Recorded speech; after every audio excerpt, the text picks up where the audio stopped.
anything, and he made the bad decisions that made it worse.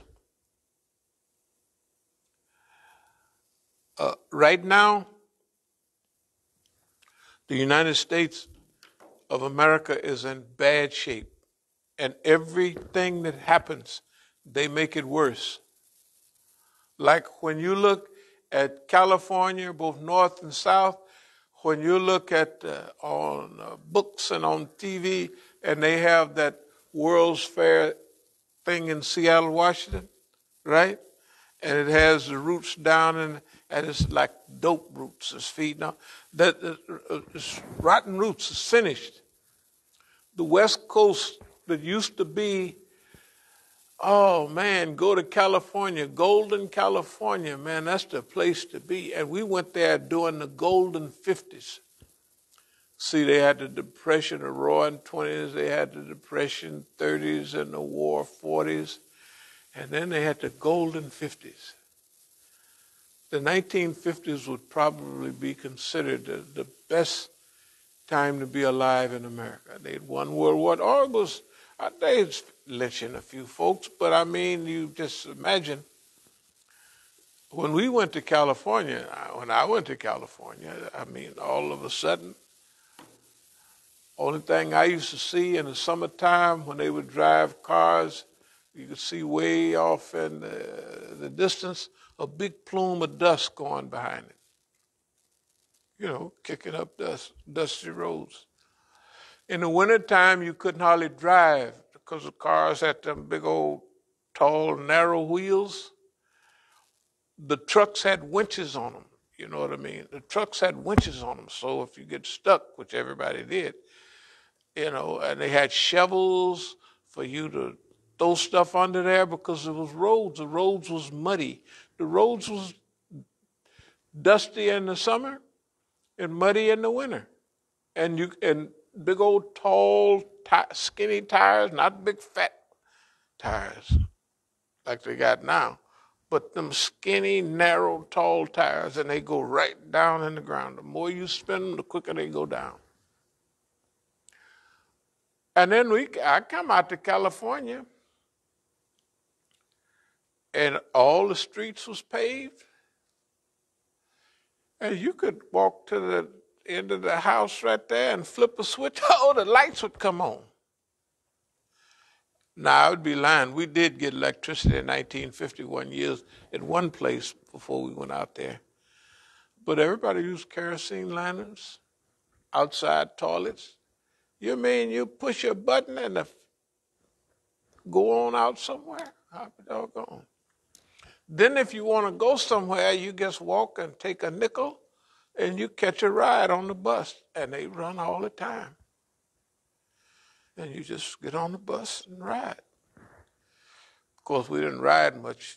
We was used to walking, so we would walk wherever we wanted to go. You know, people that had no money to be riding no bus, at least at that time. So anyway, so California, up in Detroit, all those places were heavenly places. California was wonderful. It was a golden state, and they called it the golden 50s. Everybody had a job. You could be making $2 a day in Arkansas and go out to California and make $3 per hour. That's big money now. And you could buy a house for $5,000 to $8,000, right? The same here. These houses is $10,000, $7,000, $8,000. Shoot, they was probably $10,000 up to the 70s, you know. But anyway, they done took a turn now. Okay. Another thing about Nero fiddle while Rome burns.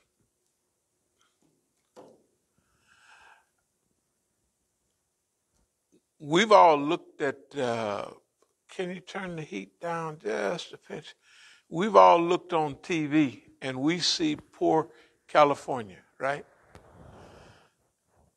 Especially Oakland and LA. And San Francisco right across the bay. Number one, you can't buy a house. When I left a 3-bedroom house in California, not when I left, but the time before last, a 3-bedroom house in San Francisco was $1 million. Now it's $1.5 million. A 3-bedroom house in San Francisco. Rich people buy a Mac mansion. Select 10 rich people. I mean, they rich. They get together and buy a Mac mansion.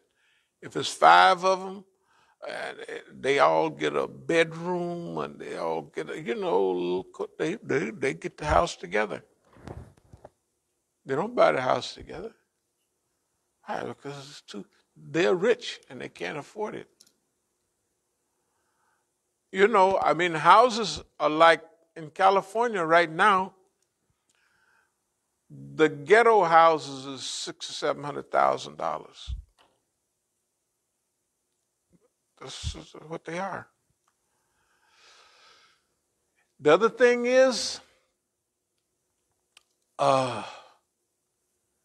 homelessness is unbelievable. Homelessness is like, y'all may not remember, but just at the end of used to be hobos. They used to ride the trains, hobos, real live hobos. And I remember in '57, I talked to one. I talked to a white guy.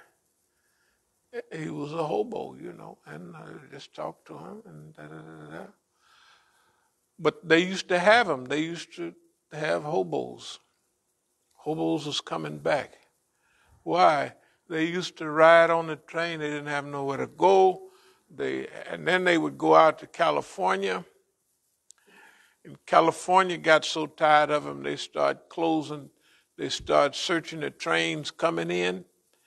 And they made sure when you came into California, you got to have so much money with you. Why? Because people are picking. Anybody see the Grapes of Wrath? Grapes of Wrath. That's what they'd say. You pick peaches for a nickel a bucket. Fill up the bucket, you get a nickel. Then they cut it down to 2.5 cents. They get you there, get you working. That's 2.5 cents a bucket. Because when you go picking, I went picking once, and you get so much. By the time I went picking, I was 17. You pay the guy money to take you out to the beans or whatever you're picking. Like now, mostly Latinos do it. I went out there and I didn't like that kind of work. I mean, I didn't like it at all. I maybe pick one basket of peas. That's about it. Then when I was 12, me and my brother went down to Arkansas, back to Arkansas. Always a talk of the town and Pine Bluff. Hey, California, California, everybody liked us, we had our 49er jackets on. We were sharp. We was from California, And so, right where we used to live, we said we want to pick some cotton. We didn't hear a lot about this. Now, neither one of us had picked cotton. Number one, when I was there, I used to ride on the mule when my father was was plowing. And then in '51, we got a tractor, or 50. We got a tractor. So my brother that was 19, he'd be driving, and I'd be sitting on the tractor, just riding. So I never did a day's work in my life down there. Everything I did was fun. Going fishing, throwing rocks, stuff like that. So I saw everybody chopping cotton and picking cotton, but I'd never tried it. So, shoot. Man, me and my brother got a cotton sacks, and we went down the road, and we just threw the thing off. Forget it. That was it. I walked one row of cotton. I mean, it wasn't but about 2 or 3 handfuls of cotton, because all them stickers on the cotton. So, man, forget about all of that. You got to know how to pick cotton. So anyway, the point I'm making is we came up through a certain thing, and look, right now, right this minute, America is going through a serious change. I want you to think about all of those people out there who are homeless, all those people who are losing their homes, right? All of those people now, it's not by the thousands, it's by the millions. We picked California first because the weather's good out there, so people go out there. So goes California, so goes America. California was the first state where white folks wasn't a majority. They're not the majority in California. It's only a little percentage, and then the rest is Mexicans and blacks. I'll get to the point. Allah always talks about exchange and re-exchange and substituting peoples. Okay, now the British had their run, Portuguese had their run, the Spanish Empire had its run, right? Rome had its run, everybody had their run. But the seeds of their own destruction was planted inside of themselves. Like when the Ottomans, for 500 years, they controlled that Middle East. But they had already had the seeds of their own destruction. All the other places sent people all over the world. Why? Because they controlled the access to Europe, right? Right where the Ottomans was, they built the Suez Canal. Right there. Of course, the French built it, but I mean, they ran. That's what they was doing. So everybody else had to go around and look for something. In going and looking, they stumbled into America. It wasn't on any map. Oh, what is this? So they fumbled around for a couple hundred years. They realized, oh, you go around here, you go around there, then you get over here. And so I think Magellan must have been the first one to go around the world. It took him, I don't know how long. You know, where you go around, and then they come up, then they go around. So anyway, that was the years of exploration. Now, what happens to America now? If you look at American history right now, America, as big and as powerful as it is, it's lost every conflict it's been in at extreme costs for everybody else.